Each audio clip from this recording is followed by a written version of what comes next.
예, 자 총선에 승리하고 자 지금 몇 주째 즐거운 나날이 계속되고 있는데 예. 자 총선 때 많은 분들의 관심을 받았던 볼빨간 사춘기 굿모닝 충청 조아준 기자와 함께 오늘 주제는 뭐냐면요. 왜 200석이 안 됐나? 이거 복귀를 해봐야 돼. 예. 자 시작할게요. 새날 만에 아주 특별한 인터뷰. 오늘 또 몇 주 만에 굿모닝 충청 조아준 기자 나오셨습니다. 어서 오십시오. 예, 반갑습니다. 조아준입니다. 네. 근데 지금 저 대전에서 올라오는 거죠? 예. 기차 타고. 근데 기차가 막혔다며. 기차가 막힌 건 아니고 이제 정확하게 말씀드리면 용산역 지나면 항상 그게 코레일에 버릇이 있어요. 그 신호 대기한다고 늦게 들어와서 거기서 10분 정도 늦었고 최대한 빨리 이제 달려와서 택시를 탔는데 원효대교에서 막히더라고요. 지방 사람들 특징이 있지. 지하철 타면 빠른데 택시 타면 빠를 거라고 착각하는 건데 서울은 안 그래. 예. 그래서 저 7분 정도 늦었습니다. 네. 예, 죄송합니다. 여러분 저는 굿모닝 충청이요 매체들 중에 예. 가장 국민의 시각에서 보는 것 같아. 근데 기성 언론들의 시각에서 보면 예. 상당히 치우쳐 있는 언론이긴 하지. 예, 저희가 뭐 그 실험해 보는 겁니다. 실험. 예. 그러니까 이게 기계적 중립을 지켜왔잖아요. 지금 기성 언론들이. 근데 이제 그러다 보면은 두 마리 토깽이 더 잡으려다가 둘 다 놓치는 경우가 발생할 수 있어요. 그래봐야 하나라도 확실히 잡는 게 낫겠다 하는 게 사실 저희 신조이기도 하고 또 제가 생각하는 게 가장 객관적인 기사는 가장 주관적인 기사라고 생각하기 때문에 멋있다. 예, 예. 그래서 실험하고 있습니다. 지금. 그래서 기사를 보면 논조가 달라. 다른 네. 언론들이랑. 그러니까 굿모닝 충청 그러니까 충청도에만 국한돼 있는 게 아닌데 예. 사람들이 난 충청도 사람 아니니까 안 볼래? 뭐 이럴 수는 있거든요. 이런 경우가 꽤 있긴 한데 자 여러분 굿모닝 충청이 있잖아요. 유튜브 채널도 있어요. 굿모닝 충청 딱 치시면은 유튜브 채널도 나오는데 예. 거기도 좀 구독 좀 해주시고. 예, 좀 400명 정도 빠져가지고 왜 빠져요, 근데? 그 이유는 저희도 좀 미스터리인데 아마도 잠시 기대를 갖고 왔는데 저희가 아마 기대에 제대로 부응하지 못했기 때문 아닌가 하는 생각이 듭니다. 그래서 저희가 좀 더 정진하고 노력하고 또 시청자분들의 이제 마음을 끌 수 있는 콘텐츠를 더 많이 개발해야 된다 하는 책임감을 가지고 있습니다. 알겠습니다. 이야, 그 워딩이 거의 정치인 수준인데 아니, 뭐 정치인까지. 기대에 부응하지 못하고 어쩌고저쩌고. 근데 저는 진짜 굿모닝 충청을 굉장히 높게 평가합니다. 예. 물론 거기에는 감사합니다. 충청도 관련한 기사도 있지만 예. 한편으로는 중앙 정치에 대한 굉장히 시각이 좀 다른 거. 예. 그게 정상적인 시각이죠, 사실. 예, 맞습니다. 네. 알겠습니다. 여러분 굿모닝 충청 많이 성원해 주시고요. 예. 자, 오늘 방송 시작하겠습니다. 우리가 이제 총선 다 끝나고 났을 때 예. 엄청 이겼는데 이긴 것 같지 않은 이유. 예, 아마도 이제 목표를 범야권 200석이라고 이제 그 범야권 200석이란 말 자체가 나온 게 이제 윤석열 대통령이 그 상습적인 거부권 때문에 이제 거부권을 깨려면 200석이 넘게 필요하니까 200석의 목표를 잡았었는데 그 목표를 못 달성했다는 것 때문에 아마 좀 그런 아쉬움이 좀 남는 사람들이 있는 것 같아요. 네. 그러니까 이번 총선 때 보면 오히려 보수 언론들이 200석 설레발을 쳤어요. 그 목적은 예, 보수층 투표장 나오게 하려는 의도였을 것 같고 예, 저도 오히려 그렇게 생각합니다. 우리 쪽에서는 200석이라는 이야기를 조심스럽게 거의 안 했단 말이에요. 예. 근데 실제로 여론조사 판세에 가요. 총선 전에 뭐 여러 가지 분석이 가능하겠습니다만 여러 가지 여론조사를 통틀었을 때 민주당 185석, 예. 국민의힘 92석, 조국혁신당 15석 이런 순서였단 말이에요. 예. 그러니까 민주당하고 조국혁신당만 합쳐도 딱 200석 정도 나오는 상황. 예. 거기다가 뭐 개혁신당, 새로운 미래 뭐 등등등 하면 예. 200석을 훌쩍 넘는 그러니까 국민의힘은 92석이 예측됐던 바로 예. 여론조사가 있었기 때문에 예. 그래서 보면은 이런 거 있죠. 저 왼쪽은 총선 전에 여론조사 분석했을 때 예. 그 판세였고요. 예. 그 다음에 실제로는 실제 결과가 실제 오른쪽이죠. 결과는 이런 식으로 나왔다. 예. 그러니까 국민의힘이 사실상 15석 이상을 더 얻은 예. 결과가 나왔다. 예. 이렇게 된 거고요. 그 출구조사 이게 굉장히 사람 마음을 설레게 했죠. 몇 시간 만에 깨지긴 했지만. 좀 그렇죠. 이게 특히 이제 쇼킹한 결과들도 좀 많이 나왔었기 때문에 그러니까 이런 상태였기 때문에 근데 정말로 200석은 불가능했느냐.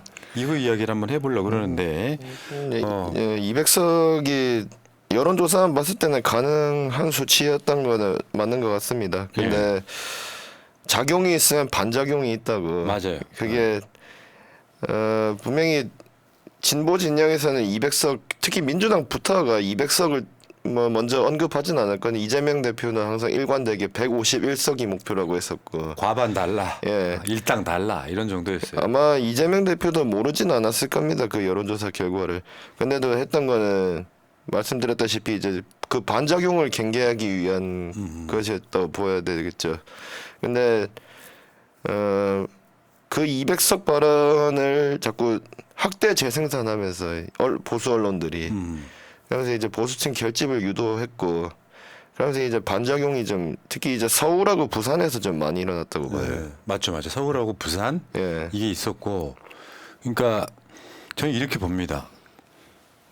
여론조사 꽃이 만들어진 이유이기도 한데 예. 여론조사로 장난질을 치는 거예요. 예. 기존에 있던 거는 예를 들면 대선 때를 보면 윤석열이 이재명 후보를 이기는 결과를 굉장히 많이 내므로써 예. 아 이번 선거 졌네. 거기다가 마지막 방점을 찍었던 게 안철수와의 단일화, 예. 상징성. 예. 그러면 안철수가 단일화를 한다 그래서 표가 더 많아지는 건 아니지만 아 우리가 졌구나라고 포기하는 진보 쪽 사람들이 꽤 있었다 이렇게도 볼 수 있거든요. 예, 여조 라이팅의 결과는 분명히 노조 라이팅. 있었습니다. 그런데 이런 측면도 있어요. 언론사들이 가장 비겁한 거 제가 총선 기간에도 말을 해왔습니다만 여론조사 깜깜이 기간에 그러니까 자기들이 여론조사를 막 내요. 국민의힘이 예. 앞서고 있다. 엄경영 같은 사람들은 막 예. 170석 이야기해. 그리고 깜깜이 기간이 있어. 깜깜이 기간에 여론이 변했다라고 퉁 치면 모든 게 다 끝나는 거. 그러니까요. 이게 좀 깜깜이 기간을 솔직히 이제 둬야 될 이유를 저는 모르겠습니다. 그러니까. 이게 오히려 언론들의 장난질을 좀 도와주는 어떤 그런 계기가 된다고 저는 보고 있어요. 깜깜이 기간을 이제 굳이 도입을 해야 될 이유는 저는 모르겠습니다. 근데 이제 이런 이야기도 있어요. 우리는 이제 계속 원인을 샤이보수에 찾거든요. 예. 윤석열 찍는 게 부끄러운 사람들이 여론조사에 응답을 안 하다가 예. 투표장에 나온다 이렇게 볼 수도 있지만 어떤 언론은 그렇게 표현을 하더라고요. 샤이보수보다 진보 쪽에 과표집됐다 이렇게 표현하는 사람도 있어요. 맞다고 생각해요?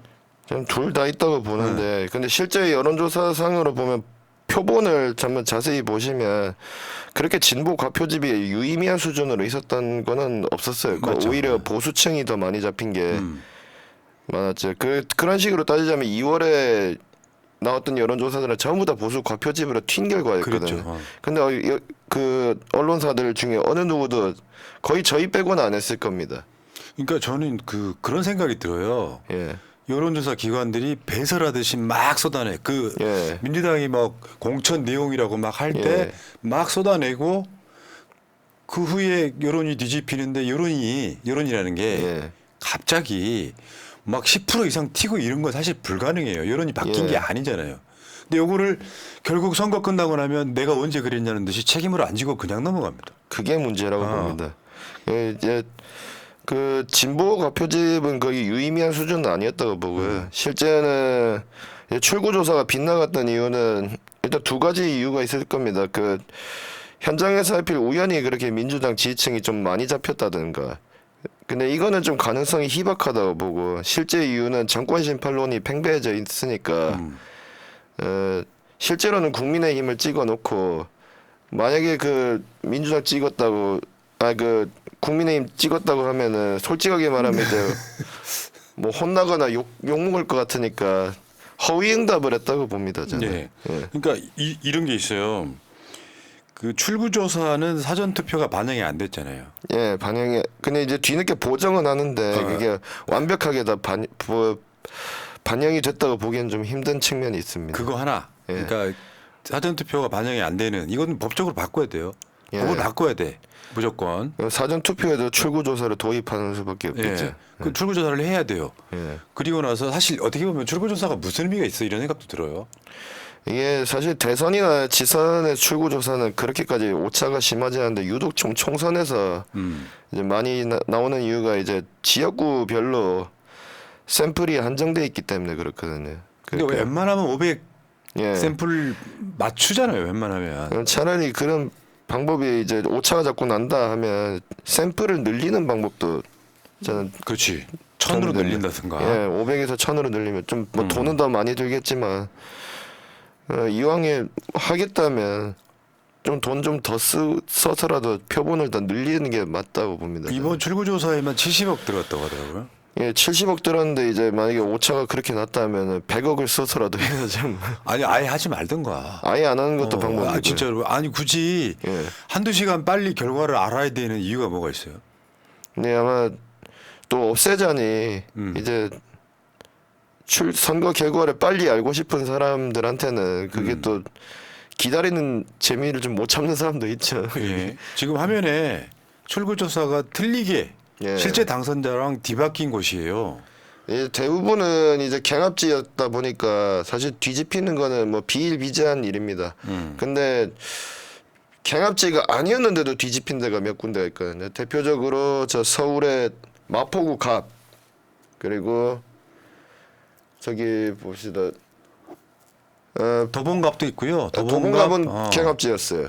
도봉갑은 출구조사에서 경합지였습니다. 동작을도 있고. 동작을도 경합지였는데 그 경합지라고 안 나온 그러니까 1, 2위가 오차범위 내가 아니라서 경합이라고 안 나온 데가 저 서울의 마포구 갑 그리고 경남의 창원시 진해구 예. 그리고 그저 하나가 양산을 밑에 김두관 지역구니까. 양산을도 경합지였어요. 그게 근데 이 두 군데가 대표적으로 이제 경합지가 아니었는데 뒤집힌 곳이거든요. 이게 그럼 이거는 문제가 있다고 봐요. 경합지라고 떴으면은 오차 범위 내에 있기 때문에 실제 결과에서는 뒤집힐 수가 있는데 경합지가 아니었던 곳까지 저렇게 됐다는 거는 이거는 출구조사 기법에 문제가 있었거나. 그러니까 이게 보정할 때 여론조사에 예. 그간의 여론조사까지 포함시켜서 보정하는 걸로 알거든요. 예. 근데 그 상황이 과학적 기법이라는 게 전혀 안 통했던. 예. 그러니까 여론조사나 출구조사를 못 잡아낸 뭔가가 있거나 예. 또 다른 뭔가가 있거나 뭐 그 이야기는 제가 안 하겠습니다만 예. 이 과정으로 가는 상황에 굳이 돈 들여서 예를 들어 저 18개가 출구조사대로 나왔다면 범야권 200석인 거예요. 예. 맞습니다. 다 이거 보고 있으면은 야 이게 뭔가 좀 약간 그 시골 사람들 서울 올라와가지고 예. 그 눈 뜨고 코 베인다 이런 얘기 예. 딱 그런 느낌이에요. 사기당한 느낌. 좀 그렇죠. 저도 그때 뉴탐사에 출연해가지고 그때 개표 방송을 했었는데 이렇게 출구조사가 사실 총선에서 많이 빗나가긴 한데 이렇게까지 많이 빗나갔던 거는 저는 처음 보는 것 같습니다. 제가 봤을 때. 아니, 그러니까 그게 뭐 예를 들면 한 돈 1,000만 원 들어가는 자동응답 여론조사가 아니잖아요. 예. 70억 들어갔다며. 예. 그러면 이거는 뭐랄까 단순하게 우리 여론조사 안 잡힌 뭐가 있었다라고 자기 책임을 면피할 건 아니고 예. 저 정도로 틀릴 거면 할 필요가 없는 거잖아요. 이게 계속 지금 출구조사 무용론이 지금 나오는 이유가 그 때문이죠. 이게. 그래서 전체 지역구 중에 한 5개 정도 틀리면 사람들이 이해해 줍니다. 경합지에서. 예. 18개가 틀리게 나오는 다르게 나오는 거. 그러니까 그 되게 18개나 틀린 것도 문제지만은 그 아까 말씀드렸다시피 경합지로 분류가 안 된 지역도 빗나갔다는 거는 분명히 이제 어떤 보정 방법에서 문제가 있었다고 볼 수밖에 없다고 보입니다. 가끔씩 그런 이야기를 제가 하거든요. 예. 여론조사가 과학이라며. 과학은 그런데 과학인데. 제일 재밌었던 거 왜 그 저 강서구청장 보궐선거 할 때 예. 민주당 지지율이 국민의힘보다 훨씬 떨어지게 나오는 NBS 여론조사가 있었잖아요. 예. 여론조사가 과학이라며. 그러니까 사실은 강서구청장 보궐선거의 확대판이었던 거예요 이번 총선은. 좀 그런 측면이 없지는 않다고 봅니다. 근데 특히 이제 여론조사에서 특징이 이제 ARS 자동응답 조사의 경우에는 그 어느 정권을 막론하고 야당 쪽이 조금 유리하게 나와요. 그리고 전화 면접은 어느 정권을 막론하고 여당 쪽에 좀 유리하게 그러니까 나옵니다. 사람이 직접 물어보기 때문에. 예. 그 점을 좀 감안할 필요는 있어 보입니다. 근데 이번 선거를 규정을 하자면 윤석열 심판 선거였단 말이에요. 심판론은 분명히 강하게 네. 불었어요. 윤석열 심판 선거의 바람이 예. 원래 선거는 바람으로 이기는 거다. 예. 근데 그 바람이 안 통했던 지역구도 있었다. 몇 개 안 통한 네. 지역구가 있었죠. 근데 대표 그게 이제 아까 도봉도 안 먹힌 예, 느낌이고. 도봉구 갑은 이제 물론 창동의 이제 재개발 이슈 때문에 그 부동산 심리 그 자극된 측면도 있지만은 좀 솔직하게 말씀드리자면 안기령 후보 공천한 게 잘못됐다고 생각합니다. 그래요? 예. 어떤 면에서? 일단 자기 지역구가 어느 동인지도 모르고 다녔다는 건 이거는 분명히 문제가 있었다고 봐요. 이거는. 그리고 또 저는 인재근 의원이 제대로 이제 돕지가 않았다. 제대로 돕지도 않았던 것도 있고 분명히 이제 도봉구 갑은 공천 실수가 좀 컸다고 봅니다. 저는. 그리고 물론 녹색정의당 후보가 표분사낸 것도 영향이 있었고요. 그게 결국 어떻게 보면 결과론적인 이야기 아닐까요? 결과론적인 이야기일 수도 있습니다만 일단 결과를 놓고 분석하자면 일단 안기령 후보가 좀 기대 이하의 모습을 보였던 건 분명히 있었다고 저는 보입니다. 이제 그런 게 있죠. 상대방이 공격할 빌미를 줄 때 예. 빌미를 주지 말아야 되는 요소들 있잖아요. 그런 게 빌미를 주지 말아야 그러니까 되는 지지층 요소인데. 입장에서는 예. 찍기가 주저되는 경우에 예. 물론 대부분의 사람들은 민주당 찍었겠지만 예. 그 중에서 그래도 이건 아닌데 싶은 사람들 예. 그런 사람들이 작동할 만한 명분을 줘버렸다 이런 얘기에 가깝죠. 예. 근데 이제 도봉구 갑은 그런데 마포구 갑은 분명히 정권 심판론이 안 먹혔다고 보입니다. 마포갑? 예. 이지은? 예. 근데 조정훈이 살아난 건 정말 우리는 굉장히 좀 뼈아픈 대목이에요. 예. 뼈아픈 대목이죠. 그 이유가 아현동에서 조정훈 몰표가 나왔습니다. 아현동은 어떤 곳입니까? 마포 레미안 푸르지오 하나로 요약이 되는 곳이죠. 아파트 값 득표? 예. 근데 이해가 안 돼요. 윤석열 정권 들어서 집값을 떨어졌잖아요. 근데 그 사람들이 이제 원하는 건 종부세였거든요. 종부세. 그 종부세를 깎아주니까. 제가 신동아에서 그 마포 레미안 푸르지오 그 주민들이 인터뷰하는 거를 제가 봤습니다. 그 마포 레미안 푸르지오 주민이 직접 말하더라고요. 이거 윤석열 정부에서 종부세 깎아줘서 국민의힘 지지로 선회했다는 사람들 많이 봤다라고 직접 얘기하는 거예요. 정부세 때문에. 예, 종부세 인하해 주니까. 근데 여기서 조정훈 당선인의 말이 걸작이었는데 부자하고 중산층이 많아지면 우리를 찍는다는 게 확실히 드러났다 하면서 잘 사는 사람을 늘리는 게 자기네들이 이기는 길이라고 얘기하더라고요. 그러니까 사실은 마용성 저 강남을 제외한 마용성이 어느 정도 먹히고 있다. 예, 특히 마포구 중에서 마포구 을은 아직까지 괜찮은데 정청래 초롱성이죠 여기는. 아직. 마포구 갑은 이제 점점 힘들어지고 있다고 보입니다. 마포구 갑, 용산 그리고 중구, 성동구, 을 이 지역에 특히 옥수동, 금호동 그쪽이니까. 예. 근데 그 여러 가지 원인이 있을 거예요. 예를 네. 들어서 서울에 살던 젊은층이 경기도로 많이 빠져나간 이유도 있을 거고. 예, 서울이 좀 늙어가고 있기 때문에 예, 그걸 좀 더 무시할 수 없습니다. 부산도 마찬가지거든요. 네. 부산도 이제 김해, 양산 이쪽에 신도시 개발되고 있다 보니까 부산도 점점 늙어가고 있어요. 근데 이 어떻게 보면 예, 내가 종부세는 좀 깎을 수 있을지 모르지만 예, 일상이 뭐 물가라든지 경제라든지 일자리라든지 예. 이 관련해서는 훨씬 더 손해를 보는 거거든요. 예, 천민자본주의가 먹히고 있다고 보입니다. 그러니까. 그러니까 국민의힘이 지금 이제 아까 조정훈 당선인의 말을 하려는 이유가 그 때문입니다. 이건 천민자본주의를 양산하겠다는 거거든요. 사실 솔직하게 말씀드려서 부동산으로 얻는 소득이 과연 정당한 소득이라고 할 수 있는가 저는 의문이에요. 지금 불로소득이거든요. 이건 전부 다. 그게 지대추구잖아요. 예, 불로소득이니까 경제학에서는 그게 보수 쪽인 우파 경제학이든 마르크스 쪽인 좌파 경제학이든 지주는 타파 대상입니다. 네. 건물주라는 존재, 그러니까 부동산으로 돈 버는 사람들 옛날에 지주계층들이나 똑같은 사람들이거든요. 지주계층은 자본주의 사회에서도 없어져야 될 계층으로 생각했어요. 토지개혁을 그래서 중요시했던 거고 그게. 근데 이런 사람들이 말초적 욕망을 자극해서 표를 끌어내겠다는 거는 굉장히 저는 썩어 빠진 마인드라고 봅니다. 그러니까 아니 그러니까 서울뿐만 아니라 예. 아파트 단지 이 바로 옆에 영등포 을 예. 있잖아요. 그 전보다 김민석 후보가 고전한 이유가 신길동에 대규모 아파트 예. 단지가 들어섰어요. 신길 7동이 그렇게 어. 됐더라고요. 근데 거기에서는 표가 안 나온다는 거예요. 예, 여기도 맞습니다. 마찬가지고. 신길 7동하고 여의도동 두 개에서 졌거든요. 김민석 후보가. 근데 그 인구가 거의 반을 차지하고 있다 보니까 그 두 개에서 졌는데도 그러네. 그 두 개에서만 졌는데도 천 몇백 표밖에 차이가 안 났던 거예요. 그게. 그러니까 그게 굉장히 근시안적인 투표거든요. 예. 사실은 내가 종부세를 낮춰 그러니까 솔직히 말하면 예. 그 아파트 단지에 계시는 분들 종부세 낼 사람 거의 없을 걸. 근데 종부세를 낮춰주고 예. 아파트 가격 올린다. 윤석열이 취임 100일 돼서 자기가 자랑하듯이 한 말이에요. 100일 만에 예. 집값 떨어뜨렸다고.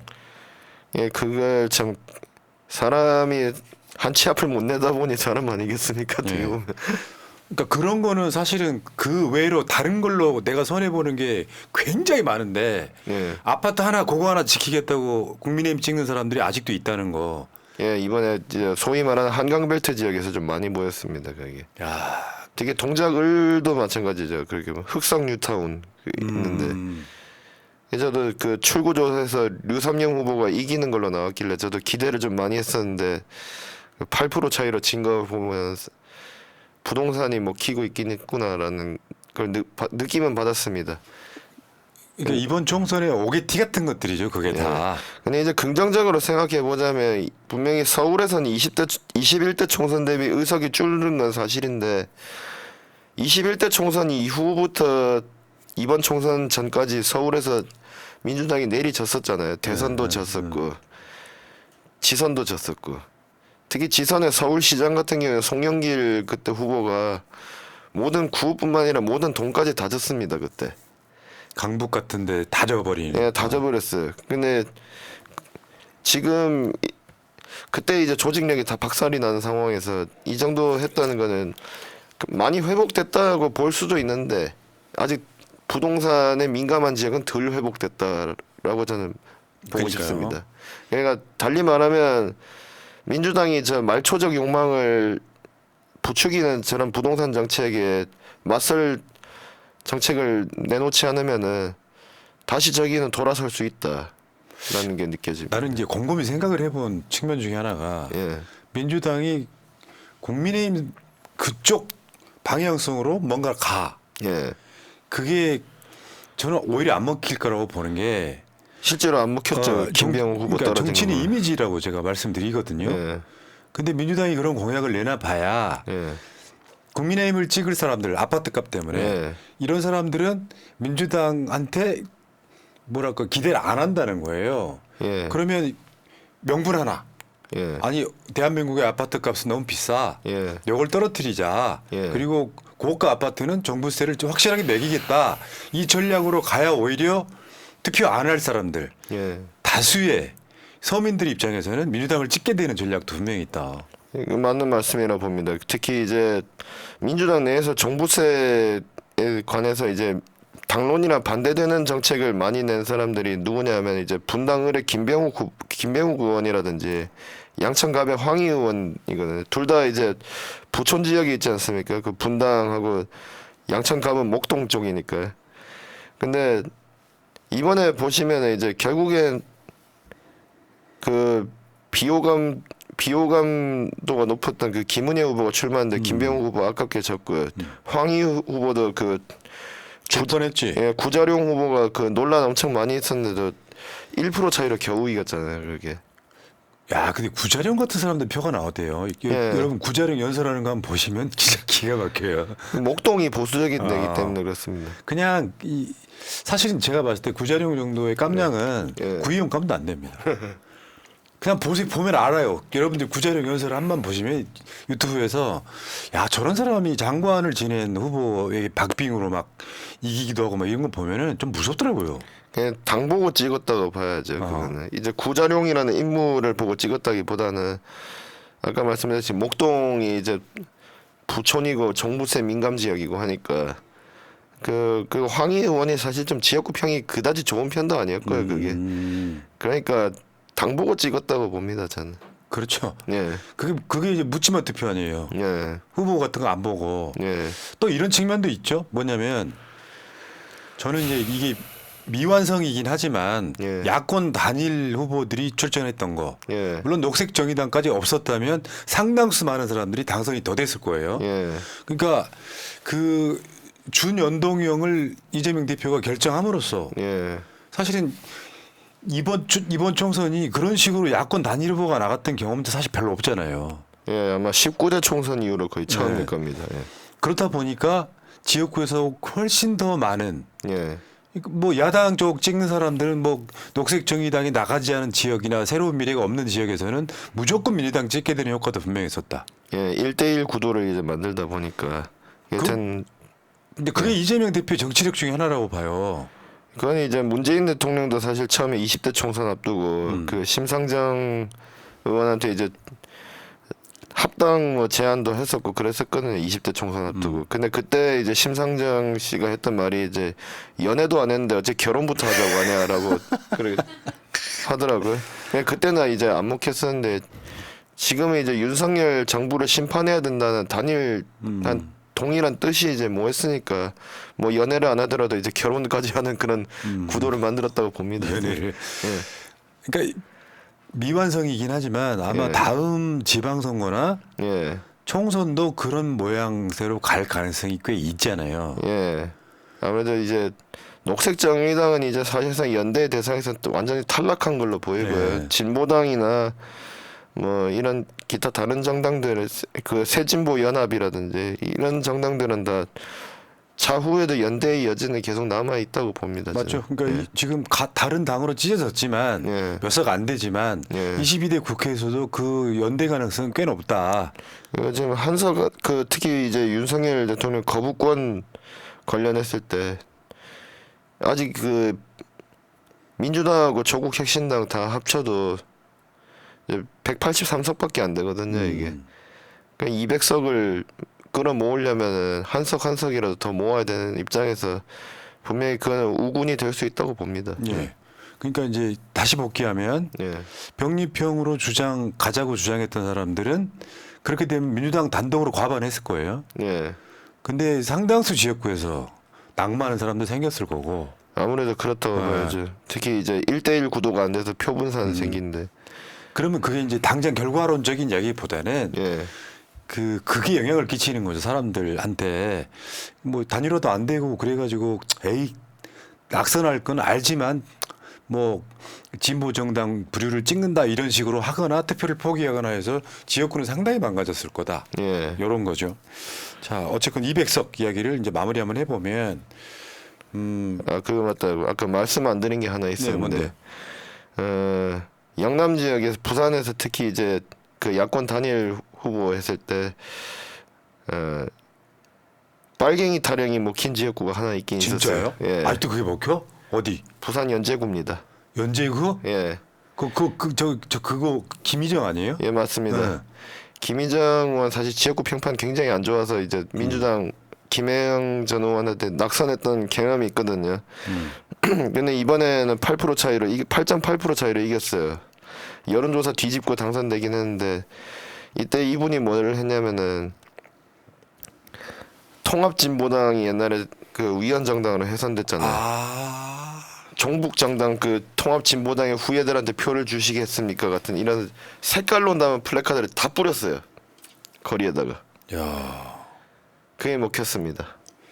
거기가 지금 그 야권 단일 후보로 진보당이 나왔던 예, 진보당 지역이에요? 후보가 그때 노장현 후보가 이제 이성문 구청장하고 단일화를 했었거든요. 유일하게 이제 진보당 후보가 갱선에서 이긴 지역이었어요. 그게 그리고 여론조사 잘 나왔었잖아요. 잘 나왔었죠. 특히 이제 선거 직전에 19%까지 벌어져서 무난히 이기겠구나 했는데 출구조사 때 갑자기 경합으로 뜨니까 이제 그것도 경합 열세로 뜨더라고요. 그게. 내가 그렇지. 조화준 기자가 김희정은 평판이 너무 안 좋아서 분명히 낙선한다. 예. 근데 그 빨갱이 타령을 빨갱이 탄핵 먹혔어요. 아이고 내가 항상 하는 말이 있는데 진보 정당들이 빨갱이면 신고부터 해. 그러니까요. 그 김병기 의원도 말씀했지 않습니까? 그 국가보안법에 불고지죄가 있다고. 빨갱이인 거 알면은 빨리빨리 신고를 해야지. 그 불고지 네. 하시면은 여러분도 처벌받아요. 그 보수 그러니까. 어르신들. 그러니까 굉장히 악질적 프레임인 거죠. 예. 그리고 또 하나 더 무고 날조죄도 있거든요. 그 김병기 의원이 다 가르쳐 줬습니다. 무고 날조하면 더 커요, 형량이. 그 대한민국 사회를 관통하는 예. 빨갱이는 죽여도 돼. 그게 제주 4.3이었고요. 예. 그게 5.18이었거든요. 그 스님 중에도 하나 있지 않습니까? 그 빨갱이 죽여야 되면서 설치는 양반 그 성혼가 뭔가 하는 그 스님 그게 아직도 먹히면 안 되는 게 여러분들이 일찍 여러분들이 빨갱이라고 해서 안 찍었던 대통령 3명이 다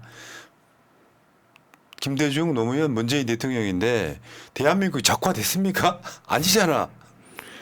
예, 이게 아직까지 먹힌다는 게 좀 또 그러니까. 부산이 늙어가는 도시라서 그런 그렇죠, 것도 그렇죠. 있었다고 대신에 봅니다. 저 국민의힘의 낙선자가 한 말이 있잖아요. 보수 어르신들은 1년에 30만 명씩 돌아가신다. 박상수 후보가 그랬었는데 근데 그걸 웃고 넘길 일은 아니고 그거는 분명한 사실이긴 합니다. 이제 예. 제가 이번 총선을 보면서 느낀 게 인구 구조가 바뀌지 않는 한 20년은 보수 정당이 자력으로 단독 과반을 할 수는 없겠다는 느낌을 받았어요. 맞죠. 빙고. 예. 그게 큰 흐름에서는 그게 제일 중요해요. 예. 그러니까 예를 들어서 결론을 짓자면 예. 우리가 어떤 제대로 된 바람몰이 할 수 있는 아젠다만 있다면 예. 다음 총선은 200석이 가능할 수도 있다. 예. 그 과반은 이제 민주당이 과반하는 건 한 20년 동안 계속 할 거라고 봅니다. 그 이유가 이제 일단 수도권이 양당의 승부처 아니겠습니까? 그게 122석이 걸려 있으니까. 근데 수도권에서 지금 2번 연속으로 국민의힘 그 당이 100석 넘게 내주고 있어요. 80대 20 정도. 예, 80대 20도 아니죠. 거의 90대 10배 가깝다고 봐야죠.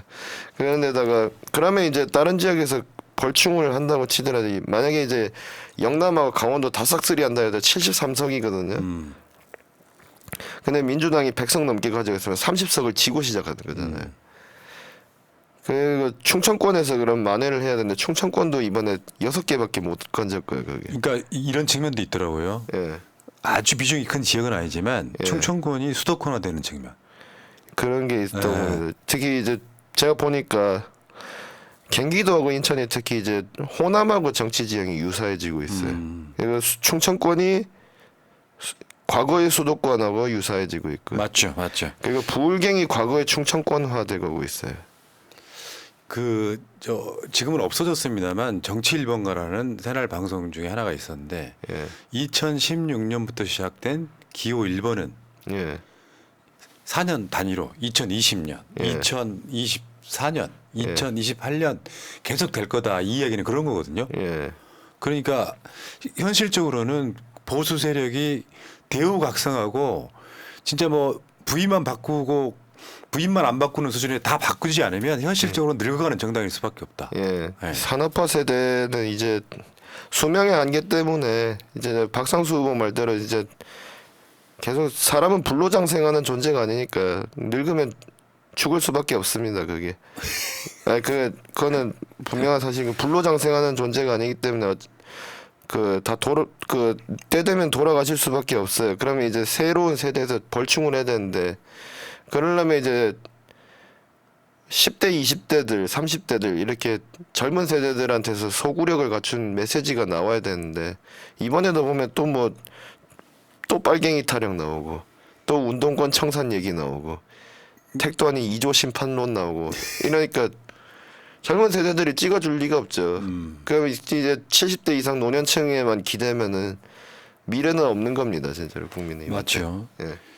그 이준석이 대선 때 세대 포이론 그래갖고 남녀 갈라치기 했던 게 사실 먹히긴 했어요. 먹히긴 했는데 이제 다 까먹었죠. 그러니까 다 까먹었지. 예. 자, 알겠습니다. 예. 범야권 200석 실패했지만 예. 물론 민주당 하기 나름이라는 전제가 있는데 예. 200석도 불가능하지는 않다. 예. 예. 일단 단독 과반은 아마 계속 가지 않을까 싶어요. 알겠습니다. 예.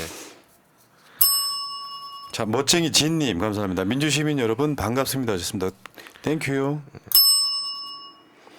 자, 지금 22대 국회로 한번 가볼게요. 이제 예. 며칠 안 남았어요. 5월 달만 지나면 예. 5월 31일이죠. 예, 아마 개원 30일, 일이. 30일부터는. 예, 30일. 근데 사실 제일 관심사는 최해병 특검이었어요. 예, 최상병 특검법. 이제 그 특검을 일단 민주당이 과반의 힘으로 이제 통과를 시켰는데 예. 통과시키자마자 뭐 바로 막 정진석이 나와가지고 거부권 예. 뭐 그 비슷한 이야기를 해요. 예. 그러면 저는 이렇게 봅니다. 21대 때 윤석열이 대통령 되고 나서 했던 그 과정, 예. 그게 계속 반복되는 과정일 텐데 예. 그렇게 하지 말라고 총선 민의가 국민의힘한테 거의 100석 정도밖에 안 준 거잖아요. 예. 그러면 이걸 다시 반복할 수밖에 없는. 근데 분명히 이제 대통령 입장에서는 또 거부권을 행사하긴 할 겁니다. 일단 이 최상병 특검법은 김건희 특검법하고는 또 차원이 달라요. 그게 김건희 특검법은 그 일단 직접적으로 자기를 아직까지 겨냥하고는 있지는 않으니까 그나마 이제 뭘 어떻게 하면 정치적인 이유에 따라 받을 수도 있을지 모르겠는데 최상병 특검법은 직접 자기 목을 지금 겨누고 그렇죠, 있기 때문에 그렇죠. 그건 당연히 칼을 쳐내고 싶죠. 그게 아니 근데 그렇기 때문에 예. 더 국민들이 분노하는 거거든요. 예, 제가 말씀드리는 것도 21대 국회처럼 그렇게 다람쥐 쳇바퀴 돌리듯이 함부로 했다가는 오히려 더 역풍 맞고 정말 조기에 셧다운 될 수 있다고 봅니다. 윤석열 그러니까 정부가. 이게 이제 그 저쪽에서는 내 예. 문제이기 때문에 거부권 행사한다고 생각하는 원래는 정반대여야 예. 되잖아요. 예. 김건희 특검을 거부권 행사할 때도 예. 부인 문제이기 때문에 거부권을 행사하지 말아야 된다는 예. 모든 국민들의 생각을 다 뒤집어 버린 거예요. 예. 그러니까 오늘 또 논란들을 보면 윤석열이 대선됐던 말 있잖아요. 예.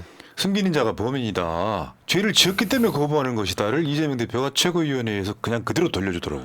예, 지금 그래서 인터넷에 떠도는 말이 있지 않습니까? 윤적윤이라고. 그러니까. 윤석열의 적은 윤석열.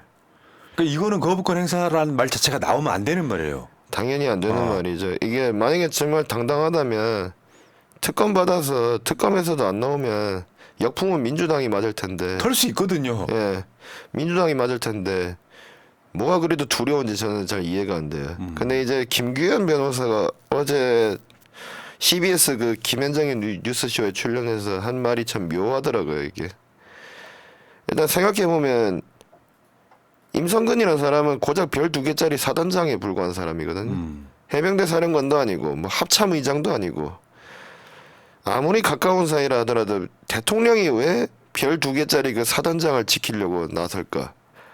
이게 좀 이상하지 않습니까? 이게. 그 이야기는 새날에서도 했어요. 김기현 변호사가. 예. 요거는 분명히 로비가 있다. 그래서 하는 말이 이제 간접적으로 말씀하시긴 했는데 그 김규현 변호사가 든든한 백그라운드가 용산에 있을 것이다고.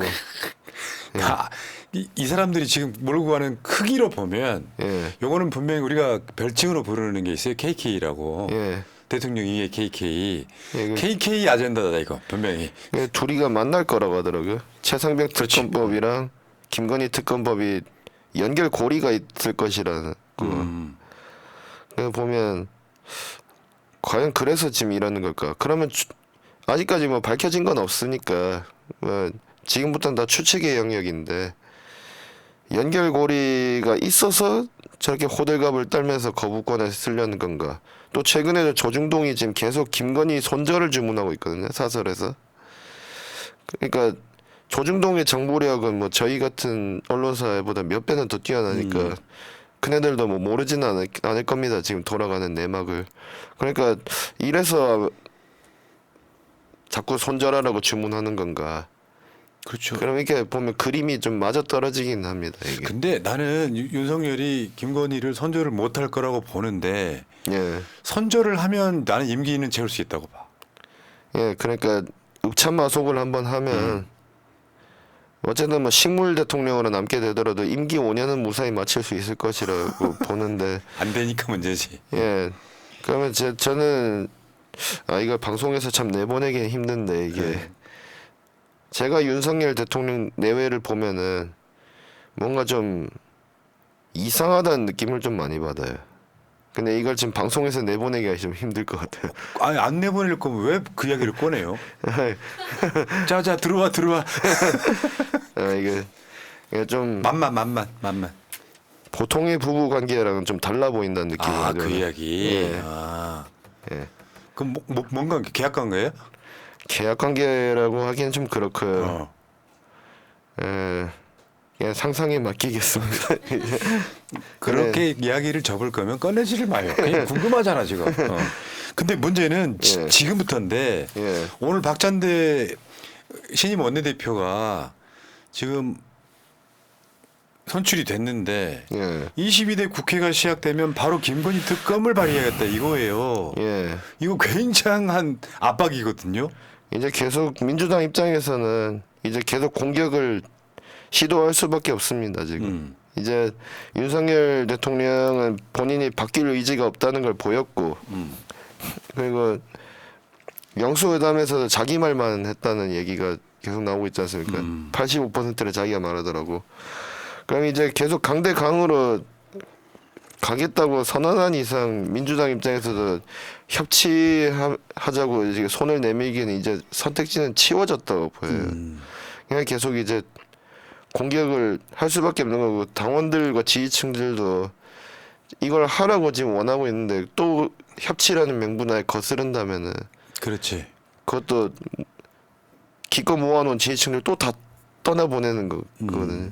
그러니까 계속 이렇게 대치 국면이 이어질 수밖에 없다고 보입니다. 지금. 그러니까 추미애 국회의장에 대한 열망이 높은 것도 비슷한 맥락일 거고 예. 박찬대 원내대표는 그러니까 법사위원장을 못 가져오면 독이 든 성배를 마실 수밖에 없는. 예. 그러니까 거기에 어깨에 걸린 그 무게가 어마어마한 거예요. 예, 좀 뭐 왕관을 쓰는 자는 무기를 견디라는 말이 있듯이 그게 지금 당원들이 원하는 거는 국회의장은 추미애 장관이 맡아야 되고 법제사법위원장 무조건 가져와라 이건데, 또 이낙연 지도부처럼 그렇게 여야 협치라는 명분하에 국회의장을 적당히 좀 원만한 인사를 세웠다든지 법사위원장 또 내줬다든지. 근데 내주기는 아마 힘들 겁니다. 법사위원장이 제대로 야당이 맡아왔었기 때문에. 민주당이 지금 총선에서 승리하긴 했지만 아직 야당이잖아요. 그게 법제사법위원장을 내주지는 않을 겁니다 아마. 아마 방법은 그거에 뭐 이제 계속 아마 지루하게 내가 봤을 때는 한 달, 두 달 뭐 이게 갈 가능성이 높은데 예. 원구성하는 데만 예.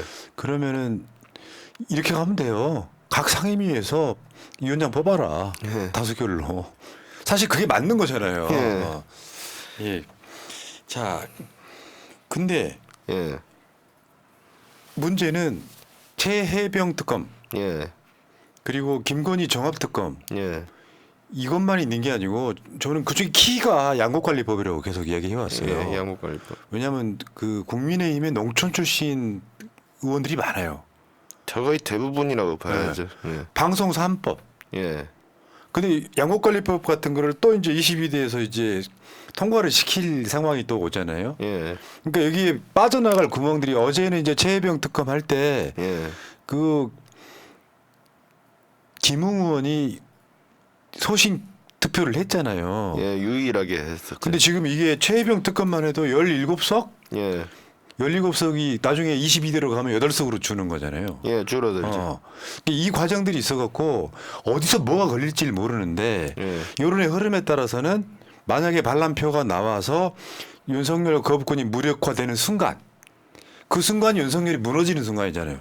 저도 그렇게 보고 있습니다. 이제 거부권이 무력화됐다는 건 이제 윤석열 대통령한테는 무기가 없다는 걸 뜻하기 때문에 칼자루 뺏기고 방패 뺏기고 그런 상황에서 빨개 벗고 맞설 수는 없잖아요, 그게. 그렇게 되면 국민의힘은 내용에 휩싸이면서 예. 뭐 일각에서는 국민의힘이 분당될 수도 있다. 아무래도 지금 현재 당 지도부가 지금 권력이 공백 상태지 않습니까? 한동훈 한때 그 윤석열의 황태자로 기대를 모았던 한동훈은 이미 총선 패배하면서 사실상 이제 패퇴자가 됐다고 보이고요. 한동훈 비대위원장이 다시 당권을 잡기는 아마 힘들 겁니다. 그 안에 견제 세력이 어마어마해서. 근데 이제 윤석열 대통령의 거부권이 무력화됐다면 이제 난파선이거든요. 이제 그러면 이제 서로 살 길 찾겠다고 그 비윤계들이 이게 이제 할 수 그러는 있죠. 게 다 연결되면 그게 탄핵이다. 또는 개헌일 수도 있고. 이제 탄핵을 하려면 이제 좀 뭐 박근혜 최순실 게이트 같은 그런 빅 이슈가 다 터지긴 해야 되는데 터질 거예요. 뭐 예를 들어서 예. 최혜병 사건에 임성근한테 로비 받은 사람이 KK다라는 게만 드러나도 굉장한 폭발력이 있을 거예요. 예. 일단 아직까지는 드러나진 않았으니까 네. 좀 조심스럽게 말하는 거고. 예. 일단 분명히 최상병 특검법이 윤석열 대통령한테는 분명히 악재는 악재입니다. 이게 그게 거부권을 해도 문제고 안 해도 문제예요. 이게 분명히 이제 양자택일을 하는 상황이 올 텐데 뭐 어떻게 선택을 할지 모르겠습니다. 이거 딜레마 이겠대. 왜냐하면 네. 어저께 이태원 참사 특별법이 통과됐잖아요. 예. 그러면 정상적인 정권이라면 행안부 장관하고 경찰청장이 사직을 하는 게 난 맞다고 생각해요. 예. 근데 아직까지도 뻔뻔하게 직을 지키고 있으니까 문제가 되는 거죠. 거기다가 무슨 뭐 조사 의뢰권 예. 뭐 이런 것들을 유가족 입장에서는 없애더라도 진상 규명하자. 예. 뭐 이렇게 가고 있는데 뻔뻔하게 통과는 시켰지만 사실은 아주 지난한 과정을 거칠 상황이잖아요. 예, 이것도 또 거부권을 행사할지 말지도 봐야 되는 부분이고요. 근데 지금 이제 다 이번에 통과된 특별법, 특검법들은 전부 다 윤석열 정부의 지금 급소를 다 겨냥하고 있는 거거든요, 지금. 근데 총선 전에는 그 기회가 있었으니까 여소야대했다고 하더라도 기회는 있었으니까 여대 야소로 만들 기회는 있었으니까 넘어갈 수 있었는데 이제는 이제 총선 끝났어요. 이제 그 기회는 없어요. 이제 그러니까 지금 그렇지. 앞에는 그러니까 앞에 칼 겨누고 있는 상대로 지금 방패 들어서 막는다. 뒤에서 활을 겨누고 있는 상황이에요 지금. 그러니까 이래도 문제고 저래도 맞죠. 문제죠 지금. 그러니까 저 국민의힘이나 윤석열은 예, 죽기 살기로 2년만 버티면 예, 22대 총선을 이겨서 하고 싶은 대로 다 하겠다. 이 계획이 다 틀어진 거예요. 다 틀어졌죠. 그러니까 제가 선거 전에도 그런 얘기 했어요. 민주당 쪽이 예, 다 합쳐서 180석만 가져와도 사실은 탄핵이 가까워진다. 꼭 200석이 아니라도 예, 이 공방을 거치면서 윤석열 대통령이 한 번쯤 좀 진지하게 생각을 해봤으면 좋겠어요. 이제 윤석열 대통령 임기가 이제 5년으로 잡았을 때 만으로 아직 2년이 안 됐으니까 퍼센테이지로 환산하면 40%가 채 안 지난 거거든요. 지금 전체 임기에. 근데 보통 여소야대로 출범한 정부는 다 국민들이 그래서 한 번씩은 다 기회를 줍니다. 여대 야소로 만들어서 그렇죠. 노무현 대통령 때 참여정부도 여소야대였는데 여대 야소를 한번 했었고 이명박 정부도 여대 야소를 했었고 그게 임기 중에 그 전에도 그렇고 근데 문재인 대통령 때도 문재인 180석이 그렇게 준 거예요. 문재인 정부도 그렇고 근데 유독 윤석열 정부한테만은 임기 40%도 안 지났는데 임기 내내 여소야대를 만들어 버렸어요. 그러면 그 이유가 뭘까? 일단 여러 가지가 있겠지만 저는 거부권도 분명히 한몫했다고 봅니다. 이번에 또 거부권 행사하면 이제 10번도 넘게 거부권 행사하는 건데 거부권은 대통령이 휘두르라고 주는 칼이 아닙니다. 거부권을 쓰는 거는 정말 택도 아닌 법안들 있잖아요. 그러니까 예를 들자면 이제 국가의 그 어떤 헌법 체계를 부정하는 법안 같은 거. 갑자기 뭐 어느 날 모 국회의원이 주체사상 찬양법을 발의를 해서 통과를 시켰다 하면은 주체사상 찬양법을 통과시켰다 하면 그거는 거부권 행사할 만하죠. 그거는. 원래 이제 거부권 행사의 명분이 그거거든요. 예. 국민적 정서와 너무 동떨어져 있을 때. 예. 근데 지금 다 뭐 최혜병 특검법은 70% 가까이가 찬성을 하는데도 불구하고. 예, 그거는 이제 민의를 거스르고 거부권을 자기를 지킬 무기로 좀 악용하고 있는 겁니다. 그게. 근데 그렇게 대통령은 국왕이 아니잖아요. 국민의 공복이지 국왕이 아니잖아요. 그게. 근데 지금 윤석열 대통령이 일단 정치를 제대로 학습을 안 한 상태에서 갑자기 덜컥 대통령 자리까지 오르니까 뭘 잘 모르는 것 같아. 근데 그 말이 맞는 것 같아요. 예. 윤석열이 21대 마지막 즈음에 이제 한 2주 안에 예. 거부권 버튼 누르는 게 예. 사실은 본인의 탄핵 버튼 누르는 거랑 같은 효과가 있다. 습관이 됐는데 이게 자, 근데 지금 큰 선거는 앞으로 2년 남았습니다. 예, 지선이 이제 네. 9회 지선. 그때까지 민주당이 져야 될 책임도 있어요. 그러니까 예. 한 1년 사이에 국민들 100%는 불가능하니 예. 상식적인 사람들이 봤을 때 불합리한 법들을 많이 받고 거부권 행사를 당하더라도 이렇게 1년, 2년 가는 상황.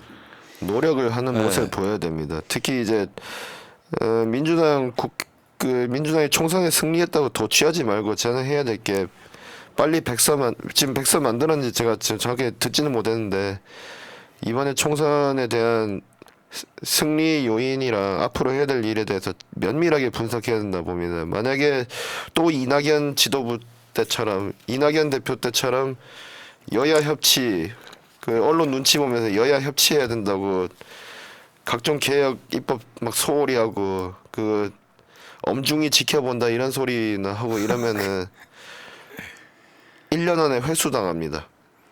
1년 안에 권력 그 국회에 준 권력 다 회수당할 겁니다. 그러니까 이재명 대표가 이낙연을 제치고 대선 후보가 된 것도 같은 맥락이에요. 예. 지지층들이 싫은 거야 그렇게. 예. 그 이재명 대표가 지금 역대급 압승을 거뒀는데 그렇게 갈 가능성은 없어 보이고. 국회의장을 잘 선출해야 돼. 네. 이번에. 그러니까요. 또 박병석, 김진표 이렇게 좀 적당히 원만하고 보수적인 인사들 뽑으면은 정말 민주당 지지층은 다 복장 터져서 돌아가실 겁니다. 아마. 맞죠. 그러니까 아직까지는 이제 우리가 승리의 축포를 울리는 기간이긴 한데 잠잠해지면서 막상 개헌을 해서 뭔가 지지부진한데 김진표 같은 모습을 보이기 시작하면 또 민심 위반이 일어나서 예. 야 너희들한테 190석 이상 줬는데 뭐하냐 이런 얘기가 나올 가능성이 있어요. 그러니까 이젠 더 이상 그럼 이제 뭐 의석이 모자라서 그렇다는 핑계도 안 됩니다. 그게. 알겠습니다. 민주당 의원들이 당원들의 마음을 가장 좀 봐야 될 게 한 번 좀 생각을 해볼 필요가 있다고 봐요. 당원들의 원하는 바를 한 번이라도 제대로 들은 적이 있었는가? 저는 거의 없었다고 봐요. 맨날 언론 눈치만 보고 조중동 눈치, 한겨레 눈치, 경향신문 눈치. 사실 조중동이나 한겨레, 경향신문이나 약간의 논조 차이만 있다 뿐이지 민주당 때리는 거는 비슷하다고 봅니다. 저는. 그러니까 그게 언론 인내하고 예. 이번 선거 때도 보면요, 뭐 저 김준혁, 양문석 논란에 열석 날아간다 이런 소리 나고. 조수진 변호사 관련해서도 맞습니다. 그렇고. 예.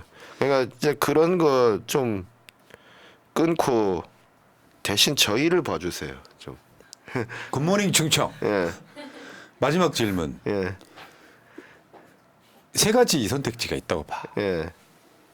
탄핵이냐, 예. 개헌을 당하느냐, 완주하느냐. 선택지가 아니라 결과물, 결과가. 결과물. 그 중에 하나만 꼽아봐요. 어떻게 될 것 같습니다. 아 이건 참 조심스러운데 제가 뭐 예측 뭐 미래학자도 아니고 해서 저 언론인이다 보니까 조심스럽긴 한데 이거 윤석열 대통령이 어떻게 하느냐에 따라 달려 있다고 봅니다. 그런 얘기 나도 해. 그러니까 이게 뭐냐면요. 그러니까 윤석열 대통령이 만약 지금처럼 계속 그 거부권 남발하고 민의를 거스르고 그러면 이제 결국엔 탄핵밖에 답이 없다고 보입니다. 자, 단독 굿모닝 충천 주화준 기자 윤석열 탄핵대. 네, 저는 그런 말 한 적 없습니다. 그렇게 한다면이라 전제가 있어요. 예, 전제가 있어요. 알겠습니다. 예. 그 어떤 자료도 보지 않고 데이터를 꺼내오는 AI 볼빨간 사춘기. 예, 자, 조화준 기자. 과찬이십니다. 예. 저희 그 굿모닝 충청 유튜브 채널도 좀 많이 구독 부탁드립니다. GMCC TV라고 치시면 나옵니다. 네, GMCC. 예. 난 기독교 단체인 줄 알았어. 예. 그 굿모닝 충청의 약자입니다. 아, 예. 그러니까요. 예. 자, 총선 끝나고 이제 일상으로 돌아와야 되고요. 예. 우리 승리에 도취해 있으면 안 되고 예. 훨씬 더 겸손하지만 절박하게. 예. 총선이 바로 며칠 후에 있을 것처럼 난 해야 된다고 생각해. 그거 민주당이요? 아주 좋은 그 자세라고 봅니다. 저는. 알겠습니다. 예. 자 고생하셨고요. 예. 자 올라오시느라 고생하셨고. 예. 자 또 다음에 또 뵐게요. 예, 고맙습니다. 알겠습니다. 예.